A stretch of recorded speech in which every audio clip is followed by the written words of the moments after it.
I wake up, clean my hooch, and walk outside as the sun rises over our camp, feeling the chill in the air. My neighbor found a black scorpion and keeps it in an aquarium he built from scrap material laying around the depot. Scorpions don't like being out in the open, preferring to hide under rocks so as not to get eaten by birds or lizards. I lift the lid of the aquarium, and the scorpion reels around and looks up at me waiting for a fight. He's not going to get one from me. The fat-tailed scorpion, or androctonus, Latin for man-killer, grows up to 5 inches long and is extremely poisonous, causing several hundreds of deaths a year. I need to wash my wick socks. I have 7 pairs and wear a fresh pair every day to keep my feet dry and healthy since I'm constantly wearing boots. I locate one of the many washing machines located around camp, throw in my socks, and set a cycle. The machine doesn't start, so I fiddle around with the controls and after a few minutes figure out it's broken. I'm fascinated by these ultra-compact washing machines. I've seen them all over the Middle East. They even have models so compact as to fit on a tabletop and store away when not in use. Very cool. Since I can't use the washing machine, I do it the old-fashioned way, by hand, and draw a sink full of water. The water is filthy. This is the same water I shower in, and I'm not sure if washing my socks in the water will do any good at this point. I hear a team of mercs are going on patrol outside the wire in hostile territory, and I ask the leader if I can tag along. Next thing I know, I'm in a big white armored GMC Suburban speeding down some desolate Iraqi road to God knows where. The leader is riding shotgun, points to a dot on the horizon, and tells us that's our target. I pull off my shade and squint my eyes to make out what the object is in the distance. As we approach the object, I recognize it as a blown-out truck frame. The leader jumps out of our truck and runs over to inspect the blown-out truck chassis. I'm puzzled as to what this truck is doing so far out in the desert and why someone wasted so many bullets to destroy it. The leader shows me a round he's found laying on the ground and tells me it's a uranium-tipped armor-piercing round. Very nasty, he mutters to himself. We get back into our truck and drive till we get to the edge of an escarpment and look down into the desert. The leader gets out of the truck, taking his binoculars with him, and surveys the horizon for activity.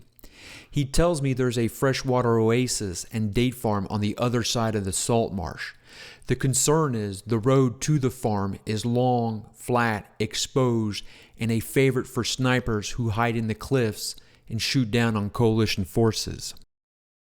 We drive down the escarpment road anticipating sniper fire, and after about a mile with no fire, we relax a bit.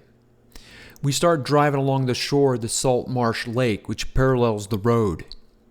The Tigris Euphrates alluvial salt marsh ecoregion is characterized by 2 large rivers, the Tigris and Euphrates, and the small tributaries which feed into the system of shallow freshwater lakes, swamps, and marshes, all surrounded by desert. Since the Iraq-Iran war, the salt marsh ecosystems have been drying up due to river diversions and damming. We continue driving along the salt marsh, well aware we are within shooting range of the snipers in the escarpment. Then we get on a paved road, and the leader tells me the oasis is 10 miles up the road. We quickly come to the oasis and possible trouble, as there is a freshwater well used by insurgents. The oasis is very near the escarpment, which will surely have goat herders doubling as lookouts in them. The leader gets out of the truck and slowly walks to a tree closest to the escarpment and gives it a look with his binoculars. I look over his shoulders, straining to see a figure walking along the edge of the cliff. One of the team members sees something, tells us to be quiet, and starts running towards the base of the escarpment. In the excitement and confusion of the moment, I run with the point man armed only with my camera. We search up and down the gully, make sure it's clear and not hiding anyone or anything that could be used against us. We meet back up with the leader, who was covering our backs and manning the radios in case we needed reinforcements. I notice we are standing in a field using small partitioned irrigation squares, typical of desert farming. We approach an abandoned and dilapidated farmhouse, and I am told not to go in or pick up any interesting objects, as they could be booby-trapped. We give the farmhouse a wide berth, weapons up and pointed towards it just in case, and walk down a dirt path leading to the date palm orchard. We find and follow what looks like a spring river runoff. I bend over and touch the water. It's ice cold. The river flows up and out of the orchard. The leader tells us to stop and not leave the cover of the oasis. I stop and take in what I'm looking at. And if I weren't so jacked up on adrenaline, I'd say it was beautiful. It's getting late and we only have a couple of hours of daylight left, so we get back on the road and cross the vast, flat desert. One of the scouts sees something and asks the driver to stop so we can check it out. It's a Muslim grave, but this is not the traditional unmarked and modest Muslim grave, but more like a mausoleum which has been looted and ransacked. God only knows why.